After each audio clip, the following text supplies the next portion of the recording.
Bismillahirrahmanirrahim. Assalamualaikum warahmatullahi wabarakatuh dan selamat malam. Kita bersiaran sekali lagi secara langsung di FB Utusan TV pada malam ini. Dan kalau semalam kita bicara berkaitan dengan rasuah dan daripada pemati rasuah Malaysia. Dan pada hari ini kita membawa pula kepada anda seorang penganalisis politik yang bercakap mengenai checkmate ataupun siapa yang akan menang dalam pilihan raya negeri Melaka. Dan untuk itu saya perkenalkan terlebih dahulu tetamu kita pada malam ini, Encik Isomuddin Bakar, penganalisis politik yang juga pengarah eksekutif Ilham Center. Assalamualaikum tuan.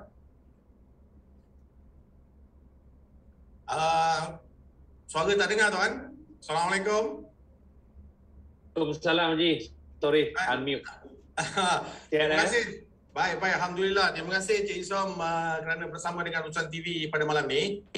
Dan sebelum tu kepada anda yang sedang menyaksikan sama ada pada secara langsung ini ataupun selepas ini di platform FB Utusan TV, jangan lupa klik ke www.utusantv.com untuk anda mengetahui perkembangan semasa khususnya pilihan raya negeri Melaka dan juga perkembangan dalam dan juga luar negara.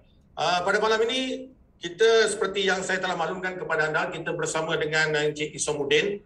Dan tentulah gambaran kita pada hari ini tertumpu kepada pilihan raya negeri Melaka. Encik Isomuddin, di peringkat awal ini, apa yang saudara melihat yang berlaku situasi di negeri Melaka ni, pilihan raya negeri Melaka? Silakan.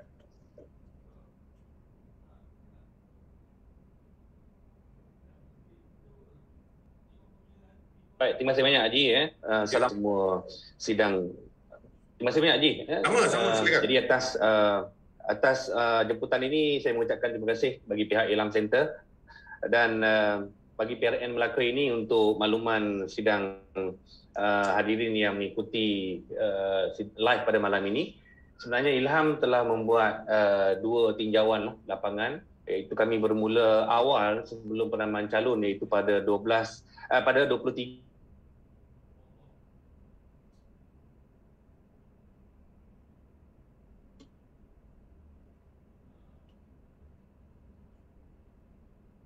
hingga 30 Oktober yang lalu sebelum penanaman calon, lakukan dapatan awal. Ketika kami turun ini, pengundi rata-rata menyifatkan pilihan raya ini adalah satu pilihan raya yang tidak perlu sebenarnya. Jadi ini menyebabkan beberapa refleksi daripada sikap mereka ini. Mereka ini agak pesimis terhadap sikap mereka untuk turun beramai-ramai dalam pilihan raya yang akan datang. Jadi apabila ditanya tentang tahap untuk peratusan untuk mereka turun, itu sebenarnya sangat rendah. Jadi dalam tempoh kempen fasa kedua, kami menilai suasana sangat dingin dan sejuk lah. Boleh dikatakan suram sebenarnya dengan ketiadaan kempen konvensional yang dilakukan selalu bergantung.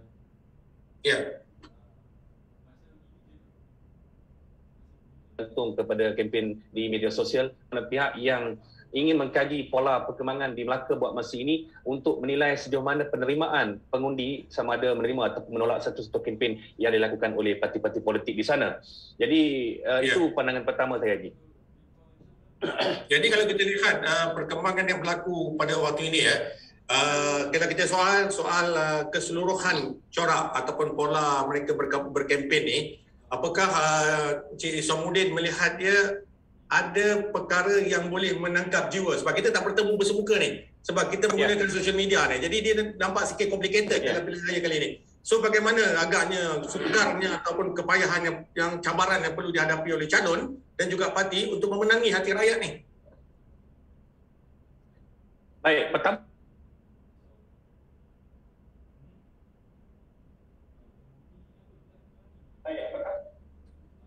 sekali yang diberikan makluman, Haji, pertama sekali melihat bahawa mereka membayangkan kempen ini agak terhad dan sangat susah untuk bertemu dengan pengundi. Jadi rata-rata pengundi membayangkan mereka akan menilai calon. Jadi peratusan calon pada kajian awal itu dia membengkak dengan peratusan yang besar, iaitu sebanyak 43%. berbanding kalau kami terlibat lama di dalam pola tingkah laku pengundi ini, kebiasaannya pengundi akan mengundi kerana parti lebih berbanding dengan faktor calon ataupun isu.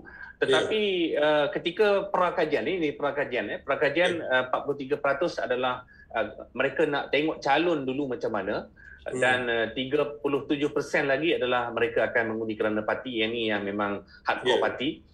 Dan 20% lagi adalah mereka akan mengundi kerana melihat isu yang dikembangkan ataupun dibangkitkan.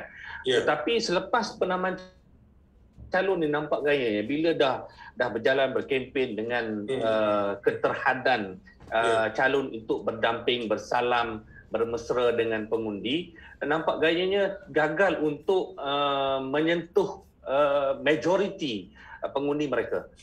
Dan ini sebenarnya menyebabkan pengundi beralih kepada yang dikatakan pemilihan cara lama, iaitu mereka melihat parti. Jadi berkembang sedikit kepada 49% yang memilih untuk melihat parti itu sebagai pilihan akhir untuk mereka buat penentuan dalam pada 20 hari bulan nanti. Ya, kalau kita lihat daripada segi emosi dan kita percaya bahawa aliran media sosial ni boleh menangkap emosi dengan cepat kalau mereka pandai bermain dalam aspek kempen itulah. Tetapi kalau kita lihat poster yang dipaparkan oleh sebuah parti, ada parti tertentu menggunakan elemen emosi. Apakah itu boleh menjamin bahawa rakyat terpesona dan memilih parti berkenaan? Contoh, bagaimana? Untuk kempen yang menggunakan elemen emosi, sebagai contoh saya nyatakan secara langsung, iaitu Perikatan Nasional menggunakan imej Tan Sri Mahidin Yassin sebagai imej yang mungkin pada hemat mereka memang populariti Tan Sri Mahidin sebenarnya melepasi 53% endorsement daripada pengundi mengatakan atas jasa sumbangan beliau memimpin negara ketika COVID dahulu. Tetapi apa yang kami amati dalam pusingan akhir itu, perkara itu tidak diterjemahkan dalam bentuk undi. Memang ia termasuk dalam beberapa poster boy sebagai contoh yang melibatkan imej populariti Adli Zahari memang popular, tetapi sebagai tempat pengundi mengatakan perkara itu tidak satu jaminan untuk diterjemahkan dalam bentuk undi kepada parti berkenaan. Jadi itu sebenarnya usaha yang baik dilakukan kerana itu adalah age yang ada dengan limitasi kempen. Bagi saya tidak salah sebenarnya menggunakan apa saja elemen membangkitkan emosi, simpati, bagaimana itu adalah strategi parti masing-masing, tetapi usaha perlu dilakukan bagi menerjemahkan dalam bentuk undi. Ya, kita ada hanya berbaki berapa hari lagi sebelum hari Sabtu, dan saya percaya dalam saat-saat akhir yang getir ni, kebanyakan parti akan memastikan bahawa elemen menangkap terus kepada pengundi di hati itu untuk mereka mengundi parti mereka seperti mana yang dirancangkan akan berlaku. Tapi soalnya ialah siapa yang dominan dalam hal ini. Mungkin peringkat awal ini mungkin Encik Isamuddin boleh menyatakan siapa yang dominan dalam pilihan raya ni. Baik, PRN kali ini saya dah nyatakan dari pendahuluan tadi ialah kesedukan, kesuraman kempen, dan calon pun sebenarnya sangat struggle untuk mereka memperkenalkan diri kepada pengundi, terutamanya calon-calon yang pertama kali bertanding dalam PRN kali ini, kecuali incumbent memang ada kelebihan sebab mereka pernah bertanding dalam tempoh yang lama dahulu dan mereka servis sebagai wakil rakyat. Tapi bagi calon pertama kali ini adalah cabaran kepada mereka untuk push diri mereka ke depan menandingi calon-calon yang sedia ada. Itu pertama kali. Yang keduanya ialah penglibatan calon-calon bebas dan juga parti-parti kecil yang bersaing. Sebagai contoh Parti Putra, ini juga cabaran kerana mereka bertemu dengan koalisi politik yang besar iaitu BN, PH dan juga Perikatan Nasional. Kita tak boleh nafikan PH ni sebab PN ini kerana walaupun parti baru, tetapi di dalamnya komposisinya adalah adanya elemen parti yang lama itu PAS. Baik, untuk kita melihat sejauh mana parti yang berdominasi ini, kami sukar untuk mengenal pasti, tetapi akhirnya kami terpaksa merujuk kepada data lama, walaupun sebenarnya data lama ini bagi saya agak usang untuk kita jadikan itu sebagai panduan sepenuhnya, tetapi bagi kami tiada pilihan lain melihat kepada cerapan mengikut lokaliti dan juga demografi DUN berkenaan. Jadi mengikut di Melaka ini menariknya iaitu kalau kita lihat pola perkembangan yang berlaku, demografi ini menunjukkan beberapa DUN yang dikatakan terpecah kepada tiga kategori. Pertama sekali ialah DUN yang kami letakkan dalam kategori majoriti Melayu, iaitu pembahagian kami mengikut strength etnik, iaitu kekuatan etnik. Pertama sekali ialah 70% Melayu ke atas. Di sini terdapat 12 DUN yang berada dalam kategori ini. Manakala ada 11 DUN yang dikatakan berada di paras bawah 70% sehingga 50%. Jadi maksudnya range yang itu kami kategorikan sebagai DUN yang bercampur, Melayu, Cina dan India ini mempunyai komposisi yang bercampur. Terdapat 11 DUN di dalamnya, Ji. Dan manakala DUN yang majoriti Cina, kami letakkan di sini ada 5 DUN.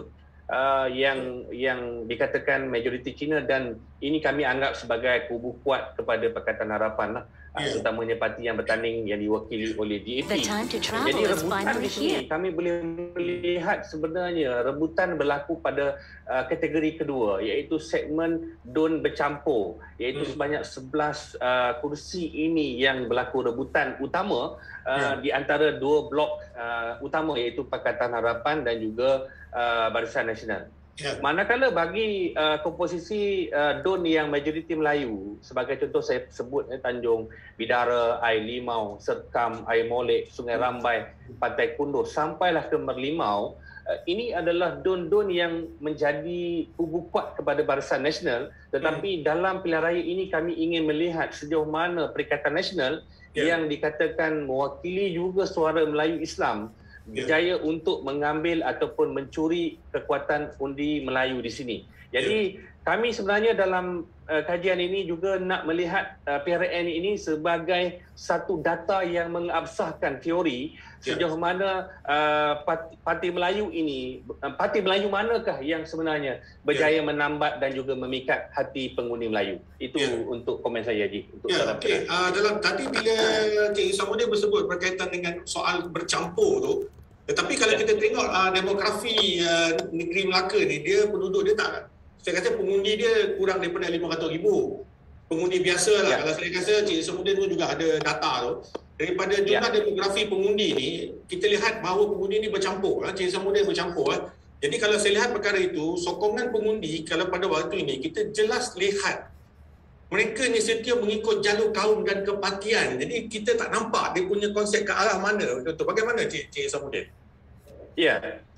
Sebab itu saya nyatakan PRN kali ini pertama sekali variable yang mengganggu sedikit trend ataupun kajian tingkah laku pengundi ini. Pertama sekali diakui oleh pengundi, iaitu 3 perkara yang sebenarnya mengubah psikologi mereka. Pertama sekali ialah negeri Melaka ini sudah berpindah tangan kepada Pakatan Harapan selama hampir 2 tahun, iaitu 22 bulan. Jadi dalam tempoh itu sebenarnya akhirnya dulu negeri ini adalah negeri yang dikatakan kubu kuat UMNO. Mereka sudah menerima pemerintahan selama 22 bulan di bawah pemerintahan Saudara Adli dan juga Barisan Pakatan Harapan.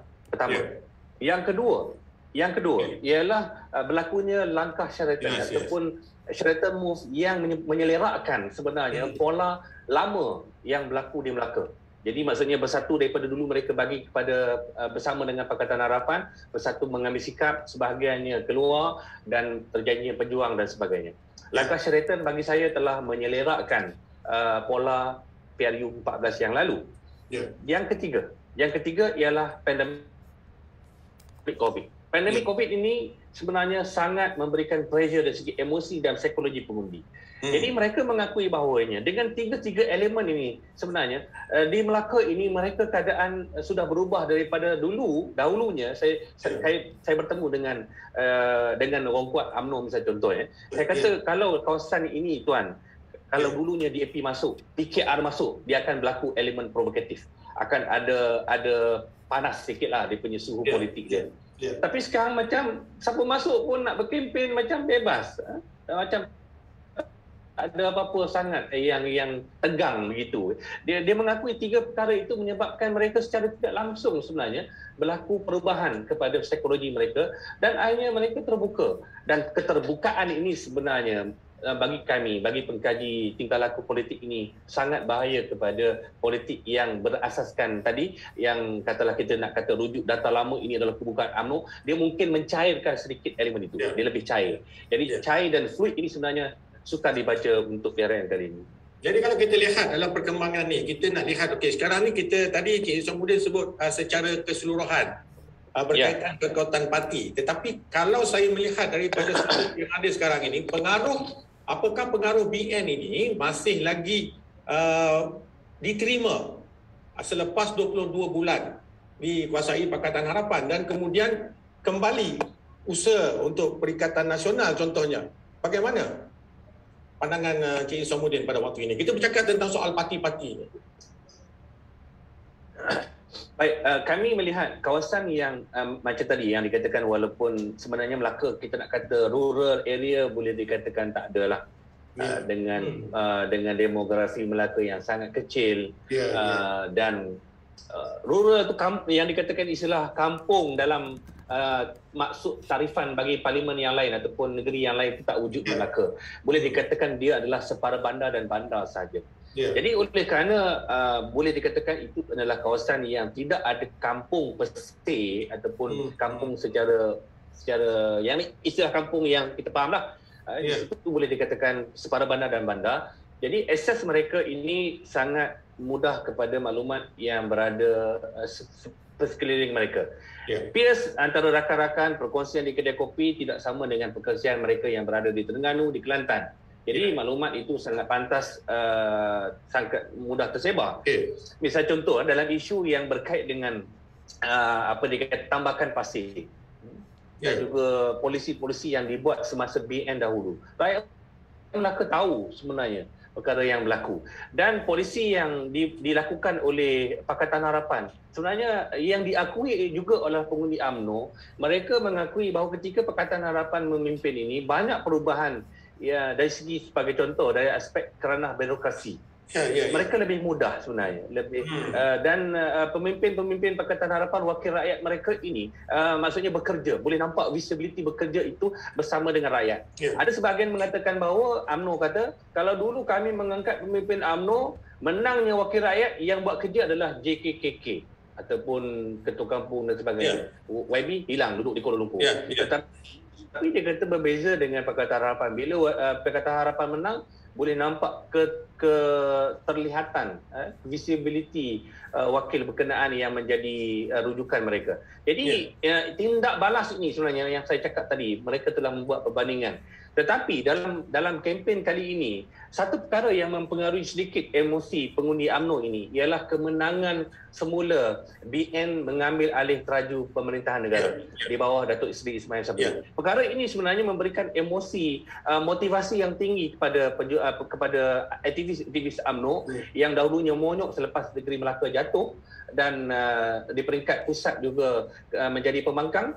Kini sudah berubah polanya, yang mana kerajaan sekarang ini di peringkat persekutuan adalah dipimpin oleh UMNO, Barisan Nasional, dan di Melaka juga di bawah Barisan Nasional. Jadi ini memberikan motivasi semula untuk mereka kembali bekerja keras bagi memastikan negara ini tidak jatuh kepada Pakatan Harapan atau mana-mana pihak dalam pilihan raya kali ini.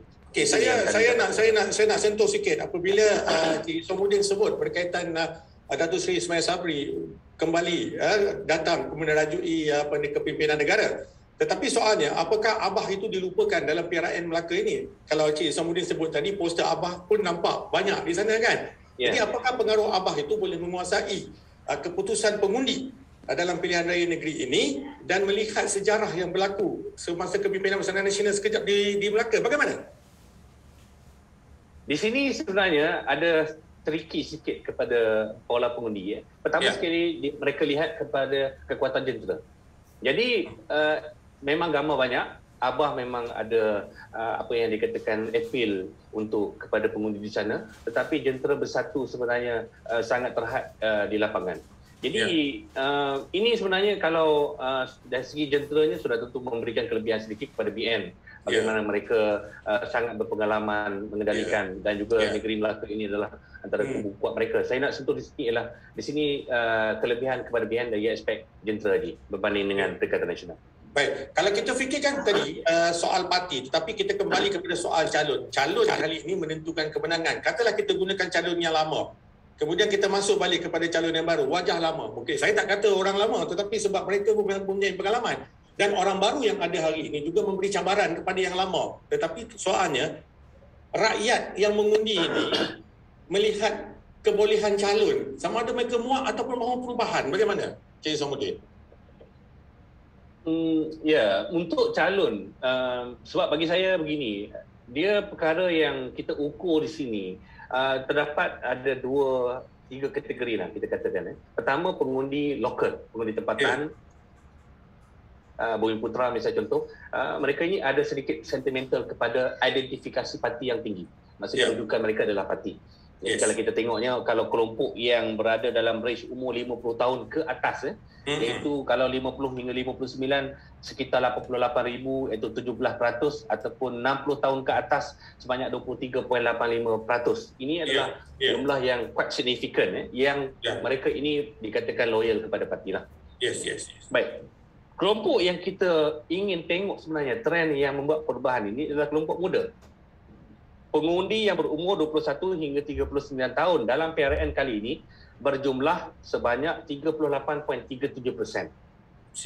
Hampir 40% lah dikatakan pengundi ini. Dan pengundi baru pertama kali yang mengundi dalam PRN kali ini adalah sebanyak 23,785, dan pengundi yang berpindah daripada kawasan luar dahulunya sekarang ini memohon untuk mengundi di Melaka adalah sebanyak 56,000 pengundi yang dimasukkan, iaitu hampir 16% sebenarnya pengundi baru dan pengundi yang dipindah masuk. Ini angka yang bagi kami tidak dapat dijadikan ukuran bagaimana pengundi muda dan pengundi yang dimasukkan pertama kali dalam kawasan ini menentukan sikap mereka, kerana tidak ada latar belakang pola pengundian mereka di Melaka sebelum ini. Tapi yang menjadi rujukan sebelum ini, mereka yang mengundi kerana parti. Ini yang ketakutan kami sebenarnya kalau peratusan keluar mengundi rendah. Ketakutan bila peratusan keluar mengundi rendah, mereka akan bergantung kepada pengundi tempatan, pengundi lokal yang berada di dalam kawasan berkenaan. Tidak ada pengundi yang di luar balik mengundi. Jadi bila berada pengundi lokal, sudah tentulah sentimen sebahagiannya itu masih lagi merujuk kepada kesetiaan parti dan kempen-kempen yang terhad dengan, kita tahu macam kita nyatakan tadi, calon pun payah nak diperkenalkan, maka akhirnya mungkin kami khawatir perkara ini dia akan menjadi trend seperti mana pemilihan pola pengundian yang lalu. Ya, betul. Jadi kalau ikutkan gambaran yang lampau, kita melihat kepada aspek kaum. Kalau kata orang Melayu dominan kepada mana? Bangsa Cina bagaimana, India dan bagaimana, dan lain-lain bangsa bagaimana? Okey, kalau kita soal begitu, maknanya apa? Tanggapan bandar ini masih dikuasai oleh kaum tertentu. Contoh. Dan apakah itu boleh menjadikan bahawa satu parti itu dapat merangkum ini semua, dominan kepada dalam aspek kaum untuk memilih mereka ni? Bagaimana? Ya, kalau ikut trend pengundiannya begitu je. Kawasan yang saya nyatakan tadi, Don yang saya sebut tadi, Merlimau, Teluk Emas, Kuala Linggi, Lendu, Tabuh Naning, Sungai Udang, Pantai Kudus. Juran Tunggal, Kelebang, Rembia dan sebagainya, saya rasa. Ini adalah kawasan yang majoriti Melayu, dan orang Melayu ni signifikan dengan UMNO. Ataupun tradisi undi mereka adalah pola mereka dengan UMNO. Manakala kawasan bercampur yang saya nyatakan Duyung, Gadik, Bemban, Paya Rumput, Bukit Katil, Asahan, Rim, Pegalan Batu, Rembia, Kelebang dan Durian Tunggal, ini sudah berlaku hayunan, bergantung kepada hayunan, dan menyumbang kepada kursi Pakatan Harapan dahulu, menyumbang 15 kursi datang daripada segmen ini, kategori ini. PH dapat, kelompok ini akhirnya dapat 15 don campur dengan kawasan China, menjadikan 15 don. Mereka mendapat majoriti yang tipis membentuk kerajaan pada PRU yang lalu.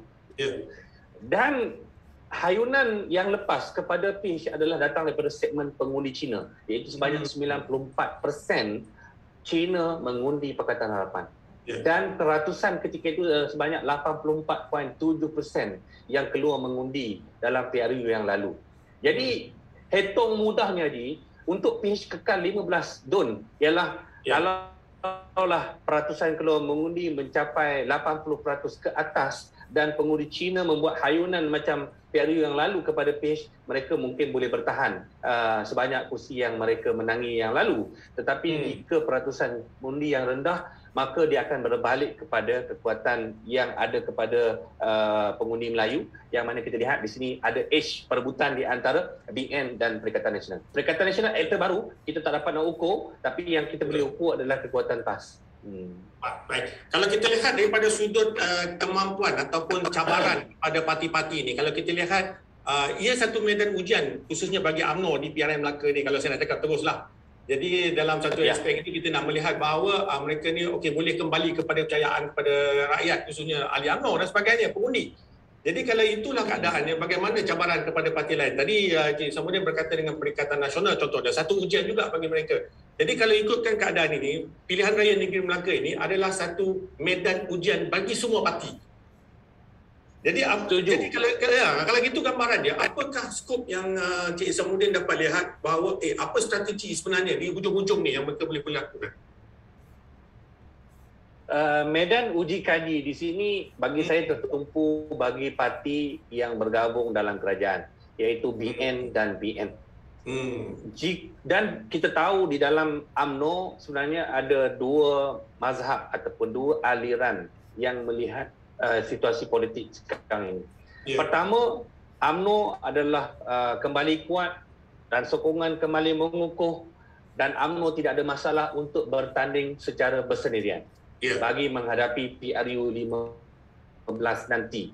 Jadi ini adalah medan untuk membuktikan bahawa sekiranya BN mampu membentuk kerajaan, memperolehi 15 kursi ke atas secara solo dan bersendirian tanpa memerlukan belas ihsan daripada Perikatan Nasional, merupakan rakan mereka membentuk kerajaan sekarang ini membuktikan bagi kumpulan pertama yang berada dalam UMNO, mereka akan mengukuh.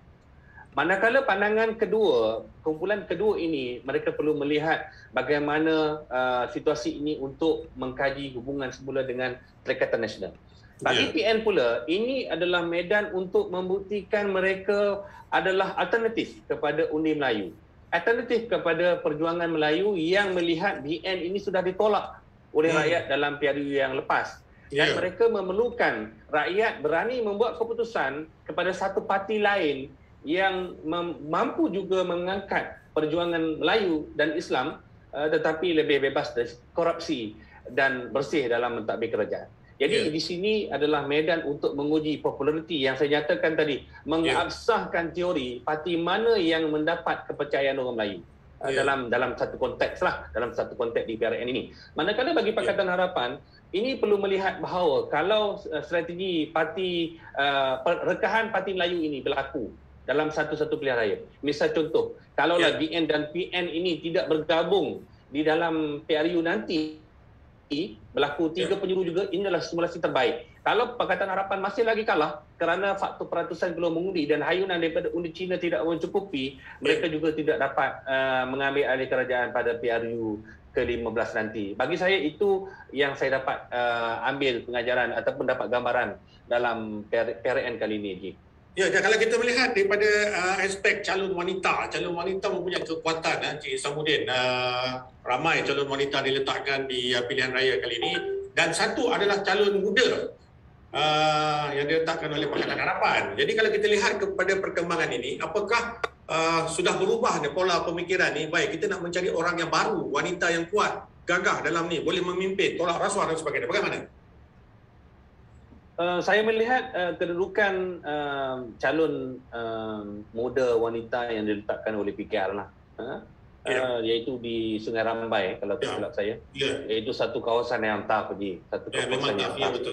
Jadi kalaulah dia letak di kawasan bercampur, saya rasa ada sedikit elemen yang membantu sebenarnya. Tapi kalau letak di kawasan kubu kuat yang memang kalau kita kata mengundi kerana parti itu lebih dominan, dan kehadiran anak muda ini dilihat mengganggu apa yang dikatakan kewibawaan yang lebih senior, saya rasa itu mungkin saya rasa itu salah tempat lah. Kalau letakkan kawasan bercampur, saya rasa ada peluang yang lebih baik untuk Adik Farhana. Tapi kalau dia boleh menang, di sini saya rasa ini pola memang dah berubah secara sepenuhnya. 180 darjah. Pengundi telah berubah, menilai bahawa mereka memerlukan calon yang lebih segar, dan untuk PRU ke-15, parti-parti perlu mengintai muka-muka baru untuk ditampilkan sebagai calon parti masing-masing. Jadi kalau lihat saya soalan tadi ya Cik Isamuddin, bagaimana Cik Isamuddin melihat kemampuan calon wanita pada kali ini untuk memastikan mereka juga mempunyai tempat? Baik, calon wanita ni bagi saya calon wanita sebenarnya tidak cukup sebenarnya, walaupun 6 daripada Perikatan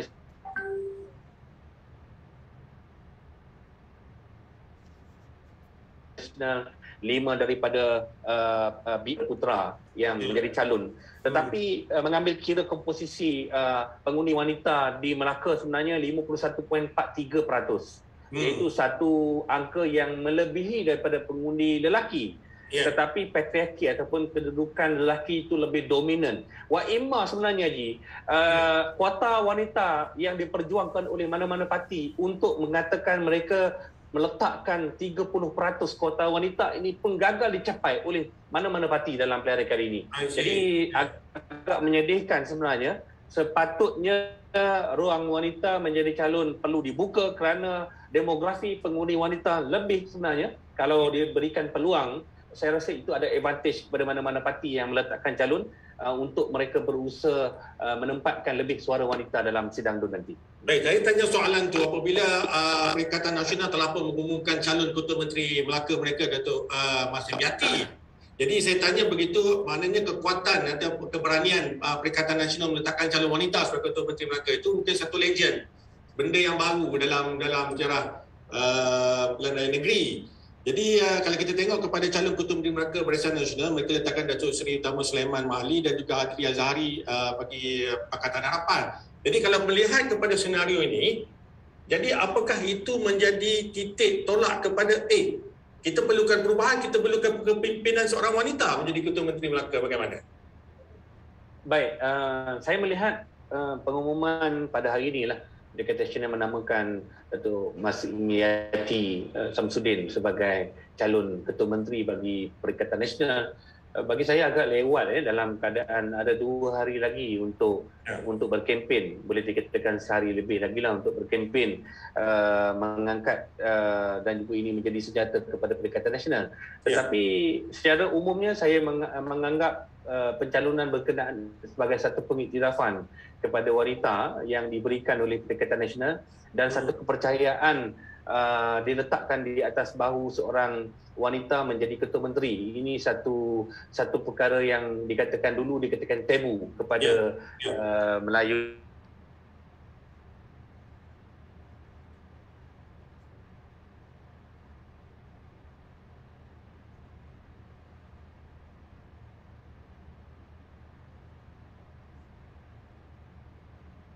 Di kalangan wanita. Baik, apa yang dalam pengamat saya, dia perlu juga dijustifikasi beliau yang boleh diangkat sehingga menjadi Ketua Menteri. Jadi persoalan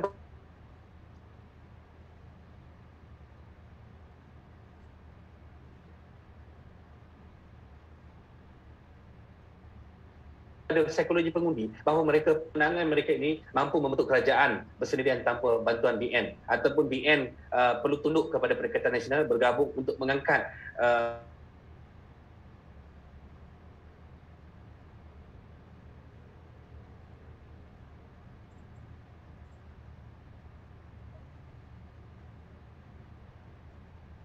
ini dengan kekuatan bersendirian tidak wujud dalam tanggapan ataupun kepercayaan pengundi buat masa ini yang dalam kajian yang dilakukan oleh Ilham. Baik, kalau kita tengok kan SPR menjangkakan target dia 70% untuk keluar mengundi pada hari Sabtu. Tetapi dengan keadaan, suasana, kebimbangan dan sebagainya, apakah agak-agak daripada tanggapan Cik Isamuddin lah, agak-agaknya berapa yang dijangka lah. Kita menjangkakan 65%, 70% tu dah cantik lah untuk keluar mengundi pada hari Sabtu. Jadi kalau tengok suasana sekarang ni bagaimana agaknya? Agak-agaknya bagaimana?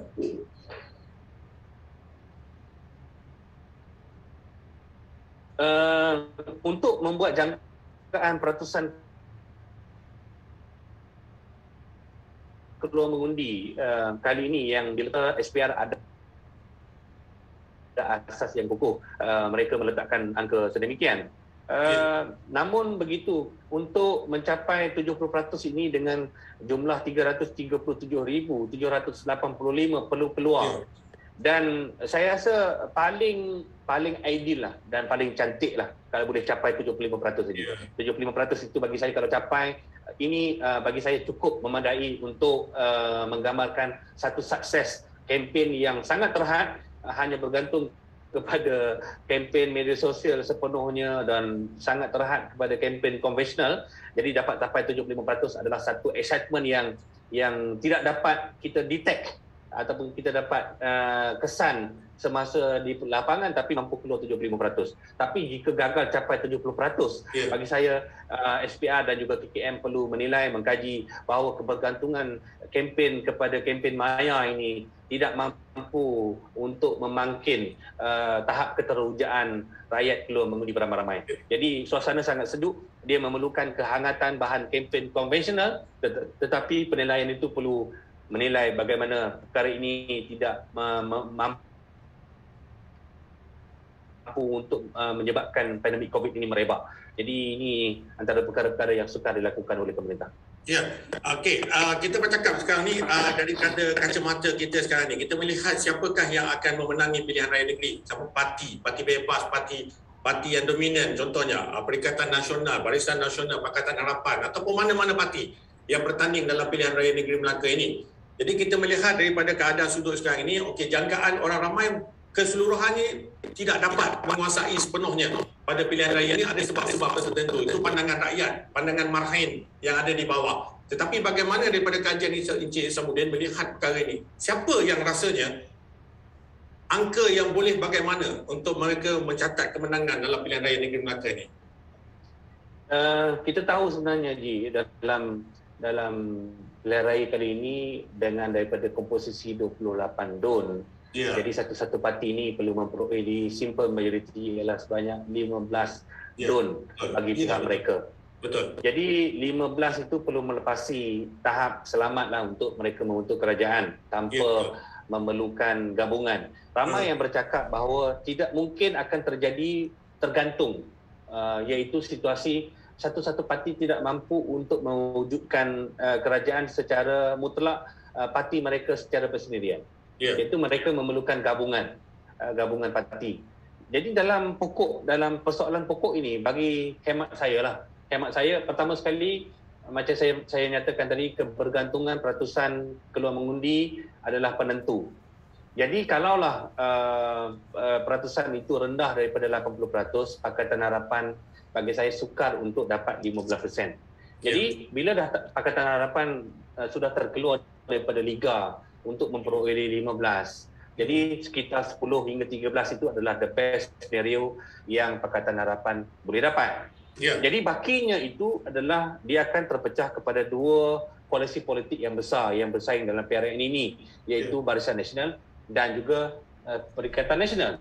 Jadi BN dan PN ini kita nak tahu sejauh mana Perikatan Nasional ini mampu memecah. Sebab kalau kita ambil refleksi keputusan pilihan raya PRU 13 dan 14, kawasan-kawasan ini memberikan advantage kepada UMNO di atas kertas, kepada UMNO.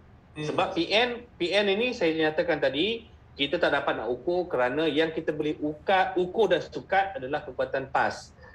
Kekuatan PAS di dalam PRU ke-14 yang lalu, mereka bertanding solo, undi PAS memang solid dan saya boleh anggap itu adalah undi yang boleh diguna pakai. Data yang boleh diguna pakai ialah sebanyak 11% undi popular. Bagi satu DUN yang melepasi 9% adalah DUN Serkam, sebanyak 15%. Antara DUN yang tinggi diperoleh oleh PAS dalam PRU yang lalu.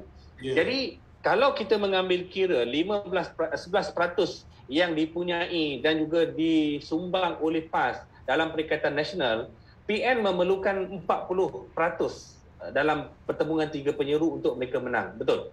Dalam 30% hitung mudahnya ialah Bersatu dan juga Gerakan perlu membawa 29% hingga 30% undi yang mereka terpaksa ambil daripada yang dipunyai oleh BN dan juga Pakatan Harapan dalam PRU yang lalu. Jadi kalau ikut perkiraannya, ini adalah cabaran sebenar kepada Perikatan Nasional. Mereka perlu membuktikan mereka mampu memecahkan dominasi yang dipunyai oleh BN dalam konteks undi Melayu dan memecahkan dan mencuri undi dalam bukan Melayu dalam konteks undi yang dimiliki oleh Pakatan Harapan. Betul. Jadi bagi saya ini adalah sangat taktikal dalam pelarian kali ini. Dan kita memang kita nak lihat sejauh mana PN mampu untuk menggugat BN di kawasan yang saya nyatakan tadi. Ya, tapi kalau kita tengokkan dalam perkembangan calon di peringkat DUN ni, kalau kita tengok di Gadik, Asahan dan juga di Duyung, kalau kita tengok pertandingan 6 penjuru dekat situ. Jadi kalau tengok pecahan sangat banyak tu. Contoh di Duyung lah, di Duyung saja pun kita tengok sangat kuat kat sana. Kita ada Datuk Kamaluddin Siddiq, kita ada Helmi di situ, calon bebas kita ada di situ, 2 calon bebas. Jadi kalau tengok perkembangan ini Cik Isamuddin, pecahan terlalu banyak Cik Isamuddin. 4, kadang-kadang 5 calon bertanding di satu tempat. Apakah perkara ini mencelarukan pengundi atau bagaimana Cik Isamuddin? Menarik. Ini satu segmen yang saya rasa menarik juga untuk kita singkapi. Sebagai contoh, calon bebas. Bebas.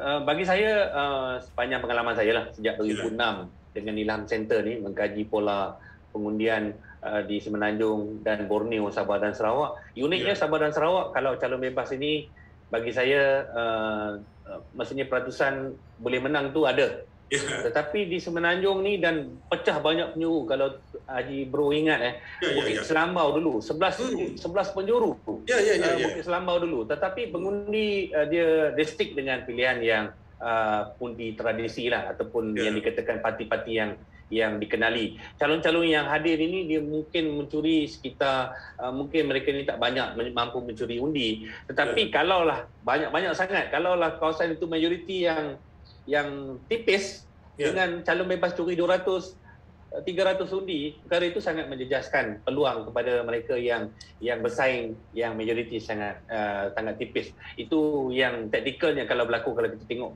berlakunya banyak penjuru di DUN, Duyung dan sebagainya. Jadi saya melihat perkara ini secara umumnya, saya melihat jika pola ini kekal dengan trend dahulu, undi calon bebas tidak mampu untuk mencuri banyak, tetapi kalaulah peratusan keluar mengundi rendah dan persaingan itu sangat kuat di peringkat calon yang diketengahkan di antara BN, PN dan Pakatan Harapan, jadi sudah tentulah persaingan pada calon yang utama tadi itu dia akan terganggu dengan kecurian undi yang bocor kepada calon bebas berkenaan. Itu komen saya, Edi. Jadi kalau kita tengok calon bebas Cik Isamuddin yang ketika ini menjadi tumpuan tentulah di Pekalan Batu, di mana Datuk Nur Nizam Bakti ada kat situ kan, yang menang majoriti 2,796 dulu. Kalau tengok perkembangan itu, cara kempen calon bebas ini nampak agresif dan bersendirian, solo tapi agresif kan, diketengahkan dalam sosial media cara-cara baru. Jadi apakah elemen-elemen ini kadang-kadang boleh membantu calon bebas, mana-mana calon bebas yang bertanding ini untuk memenangi pilihan raya negeri Melaka? Bagaimana? Ya, saya melihat effort yang dibuat oleh Datuk Nur Nizam Hassan Bakti ini satu effort yang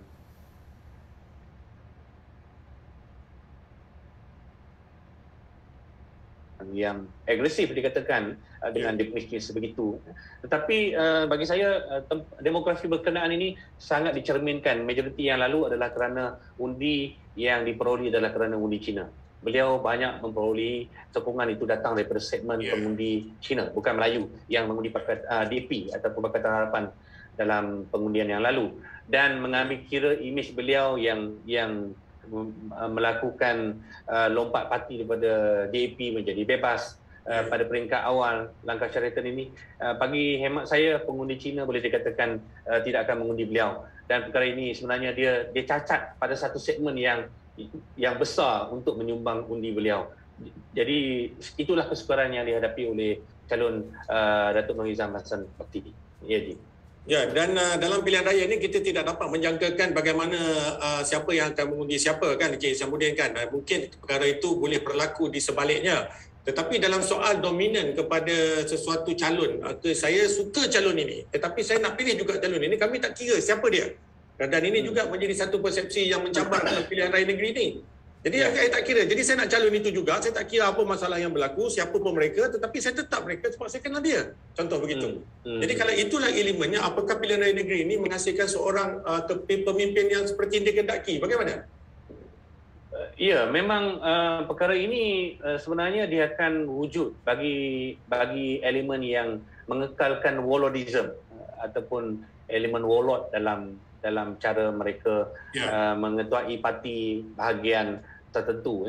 Jadi elemen warlordism ini sebenarnya dia akan memupuk kesetiaan parti kepada satu tubuh yang menjadi ketua mereka. Jadi bagi saya ini mencerminkan bahawa apa saja yang berlaku pada ketua mereka ini, mereka tak kisah. Walaupun orang kata dia ni terlibat dengan projek tambak pasir dan sebagainya. Dia tak kisah perkara ini. Yang pentingnya dia nak ketuanya itu tetap menjadi calon. Sekiranya tidak menjadi calon, dia akan memberikan tekanan kepada parti. Mereka akan protes, mereka akan boycott dan mereka akan memastikan calon yang menggantikan warlord mereka itu akan kalah. Jadi perkara ini sebenarnya terjadi juga, tetapi bagi saya agak minima kali ini. Tetapi yang saya lihat antara perkara yang disebut-sebut bagi YB yang perform, bukan warlord tetapi YB yang menunjukkan performance yang baik. Sebagai contoh yang disebut-sebut Jenny Lim bagi Macap Jaya apabila digugurkan, itu juga antara yang diberikan keluhan kepada pengundi kenapa mereka tidak parti mereka tidak mengekalkan calon lama yang memberikan servis yang baik kepada kawasan mereka. Jadi ini antara yang saya nyatakan. Ada juga yang menyifatkan bagi YB yang menunjukkan prestasi yang baik, mereka ini juga disebut-sebut untuk terus kekal, tetapi parti telah membuat keputusan dan itu adalah hakikat yang perlu diterima. Ya. Jadi kalau kita tengok sekali lagi di kawasan N02 Tanjung Bidara, Melaka ni, kita lihat ada dua individu yang menjadi tumpuan di situ. Tentulah Datuk Mas Yati dan juga Datuk Seri Abdul Rauf. Dan kawasan itu nampaknya tumpuannya dulu Barisan Nasional menguasai kawasan itu, majoriti 284. Jadi hari ini bagaimana dilihat perkembangan itu? Satu cabaran baru ni di kawasan itu. Ya, menarik. Ini boleh dikatakan hot seat sebenarnya, walaupun pada demografi asasnya kenapa Datuk Rauf bertanding sini, kerana ini adalah kubu kuat UMNO. Boleh dikatakan kubu kuat grade A UMNO, iaitu duduk dalam satu DUN Tanjung Bidara ini 94 majoriti Melayu ada di sini. Jadi kalau rankingnya, ini ranking nombor 1 dan mereka mempertaruhkan Datuk Seri Abdul Rauf Yusof sebagai calon mereka, merupakan pengurusi Barisan Nasional, pengurusi UMNO Melaka, dipertaruhkan di sini. Walaupun dikatakan Datuk Seri Abdul Rauf ini mempunyai skandal, kontroversi dan sebagainya, tetapi ini adalah dikatakan kubu kuat paling selamat untuk ditempatkan di situ. Dan disaingi rapat oleh Perikatan Nasional Datuk Mas Yati, calon Ketua Menteri yang mengimbangi apa yang dikatakan ruang dan juga imej yang ada kepada Barisan Nasional. Jadi dua pesaing ini dikatakan sengit merebut hati pengundi di Tanjung Bidara. Jadi apapun sebenarnya yang saya nyatakan tadi, dia ada pro and con bagi mana-mana pihak. Sebagai contoh BN, dia ada pro-nya menyatakan ini adalah kubu paling selamat mereka dengan majoriti 2,864.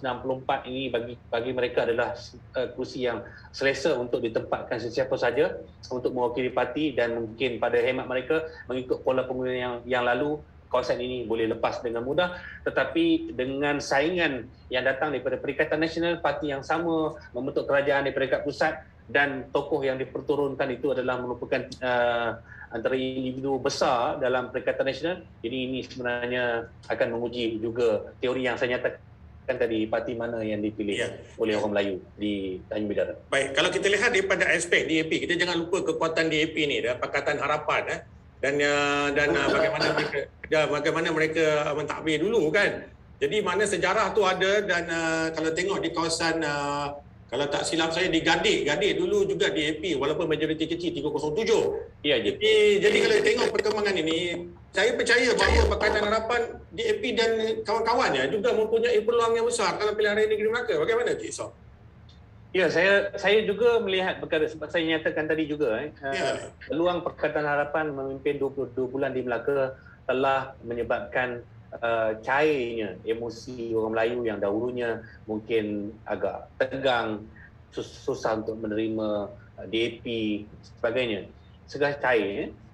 Dan kalau pengundi yang kita temui di kawasan bandar, Melayu bandar, mereka kata sebenarnya kami tak pelik pun DAP memimpin kami ini. Sebab daripada dulu lagi dia kata memang kawasan ni telah diwakili oleh DAP. Dan kami dengan wakil rakyat DAP kami boleh bertemu, kami boleh memohon bantuan dan sebagainya. Jadi maksudnya bagi kawasan bandar, elemen DAP ataupun kawasan yang saya nyatakan tadi, kawasan separa bandar dan bandar ini ataupun DUN yang majoriti bercampur dan juga majoriti Cina ini, dia agak lunak sedikit ataupun tidak terlalu tajam. Tetapi DAP, propaganda yang terhadap DAP ini sangat berkesan pada DUN-DUN yang saya nyatakan tadi, lebih kurang 12 DUN yang komposisinya 70%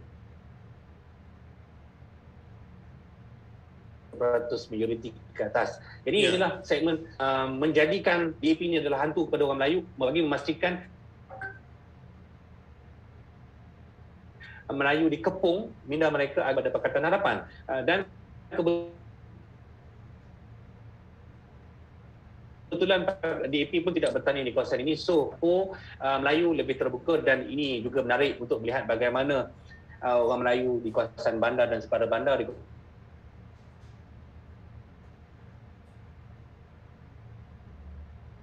kawasan ini boleh menterjemahkan oleh mereka pada 20 hari. Ya, kalau kita tengok di kawasan, contoh di kawasan Kesidang contohnya kan, DAP berkuasa di situ 14,000. Majoriti Kota Laksamana. Jadi 16,000 di sana DAP juga yang menguasai. Memang kawasan-kawasan itu memang kawasan-kawasan sejarah DAP lama dah bertata di situ kan. Jadi soalnya bagaimana juga rakan-rakan dalam Barisan Nasional, contohnya MCA dan juga MIC dan rakan Pakatan Harapan Gerakan contohnya, untuk memastikan mereka juga memenangi bagi pihak parti besar ni. Bagaimana? Ya, peluang ini bagi saya juga boleh dikatakan adalah sebagai medan uji kaji juga kepada komponen Barisan Nasional dan juga Perikatan Nasional, iaitu MCA dan juga Gerakan yang dikatakan parti yang cuba untuk memenangi hati pengundi Cina bagi bersaing dengan DAP. Jadi buat masa ini saya melihat persaingan ini boleh dikatakan seakan-akan sukar kerana pengundi Cina ni bagi saya lah masih lagi stick dengan DAP. Mereka lagi, walaupun dalam kajian ni sebenarnya begini, dalam kajian ni DAP ni saya boleh berkongsi sikit penyelidik kami ni bila bertanya kepada pengundi Cina ni berbeza dengan kawasan-kawasan pilihan raya sebelum ini. Biasanya kalau kita bertemu dengan pengundi Cina ni, mereka akan komplain lah. Mereka akan komplain, mereka kritik. Tak kira lah ada kritik ni, kritik kepada kerajaan pusat ke kerajaan negeri ke, mereka akan komplain sebagai manifestasi mereka tak suka kepada kerajaan yang memerintah lah. Iaitu mereka akan bersama dengan blok pembangkang. Tetapi kali ini mereka lebih menolak. Mereka tak menyatakan secara jelas yang di PRN ini seperti mana PRN Sabah, kes meningkat, mereka baru nak berniaga, akhirnya kalau jadi PKP semula ini akan menyebabkan periuk nasib mereka dan perniagaan mereka akan terjejas. Itu yang diulang-ulang. Saya tanya kepada rakan-rakan media portal-portal bukan Melayu lah, portal Cina. Dan mereka pun ketika menemu bual saya bertanya kepada mereka mengatakan bahawa wartawan menghadapi masalah yang sama, iaitu untuk bertanya kepada pengundi Cina dan menyatakan pendirian mereka. Jadi elemen pengundi Cina ini bagi saya sangat dingin terhadap pilihan raya kali ini, dan saya menganggap mereka ini juga berada di peratusan yang sangat rendah yang akan menyumbang dalam peratusan kali ini. Kedinginan ini menyebabnya lagi. Saya membayangkan begini, kalau penyelidik Ilham ni Melayu tanya Cina mungkin tak jawab. Itik tanya ayam kan. Ni kalaulah wartawan Cina tanya pengundi Cina, ayam sama ayam pun tak bercakap, memang susah juga ni. Susah kita nak buat persepsi kan, nak buat gambaran kan. Susah untuk membuat gambaran sebenarnya. Tapi kalau tengok pola pengundian ni, saya rasa kawasan bandar lagi masih dikuasai oleh DAP lah pada pandangan saya lah, secara nampak pada waktu ini kan. Saya bersetuju. Jadi keadaan begitu kan, ikut kajian yang kita lihat pun, kajian demografi yang dibuat oleh kewartawanan juga, kita melihat bahawa kawasan bandar ini masih dikuasai oleh DAP. Tapi tinggal lagi di kawasan-kawasan luar bandar dan juga pinggir bandar ini, kita berharapkan ada perubahan yang berlaku di situlah. Jadi parti mana soalnya kan yang akan mengambil bahagian dalam part itu untuk menangi hati rakyat. Jadi dalam soalan-soalan ni, kita tak sedar, antara sedar ni Cik Isom, kita dah sampai penghujung sebenarnya untuk buat ulasan ini. Tapi satu soalan saya yang saya tidak dapat jawapan daripada Cik Isamuddin ini, siapa checkmate-nya yang sebenar dalam PRN Melaka ni? Siapa checkmate? Saya membayangkan BN boleh checkmate Perikatan Nasional dan juga Pakatan Harapan. Itu jawapan saya berdasarkan trend yang kami lihat. Sebab begini, suasana sejuk, dia akan reflect pada pengundi lokal advantage, dan kami tidak dapat membuat syarapan Perikatan Nasional ini berjaya mencipta gelombang dan fenomena luar biasa untuk mencuri undi Melayu tadi. Jadi hari ini dia akan remain kepada BN. Cuma persoalan di sini sejauh mana BN mampu memperolehi majoriti dalam PRN kali ini. Jadi adakah dia melepasi 15 mampu membentuk kerajaan bersendirian, ataupun PN berjaya mencuri satu ataupun dua dun dalam persaingan ini. Jadi itu yang saja yang menjadi persoalan saya. Tapi secara overallnya bagi saya edge dan advantage ada kepada BN buat masa ini, dengan demografinya, peratusan keluar mengundinya sedikit sebanyak memberikan keuntungan secara umumnya buat BN di PRN Melaka kali ini. Itu komen saya, Ji. Baik, kalau itu jawapan, insyaAllah kita mengucap terima kasih sekali lagi kepada Encik Isamuddin di atas perkongsian data dan sebagainya daripada sudut pandang beliau terhadap demografi keadaan semasa pilihan raya negeri Melaka. Dan kita ada satu hari lagi, esok Jumaat untuk mereka all out. Betul lah Cik Izam, untuk mereka all out. Betul. Dan esok untuk mereka all out untuk final countdown. Dan apa juga jangkaan kita tidak pasti, dan mungkin berubah daripada persepsi apa yang kita bincangkan pada malam ini, kita tidak tahu.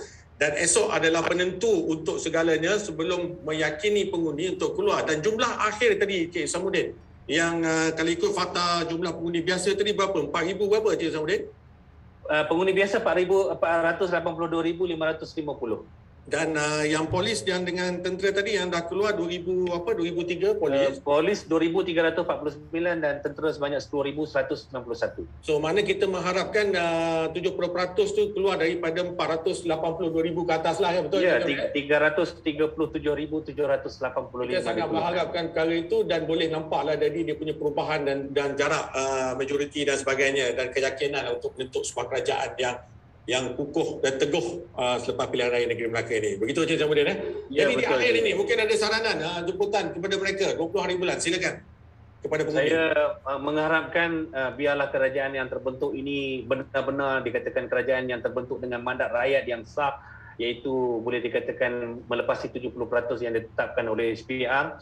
Dan berbaki satu hari ini, saya rasa pola ini memerlukan bom jangka yang besar untuk meledakkan pola yang berlaku sebelum ini. Jadi itu cabaran kepada parti-parti politik untuk mengubah pola yang sedia ada dengan berbaki satu hari lagi.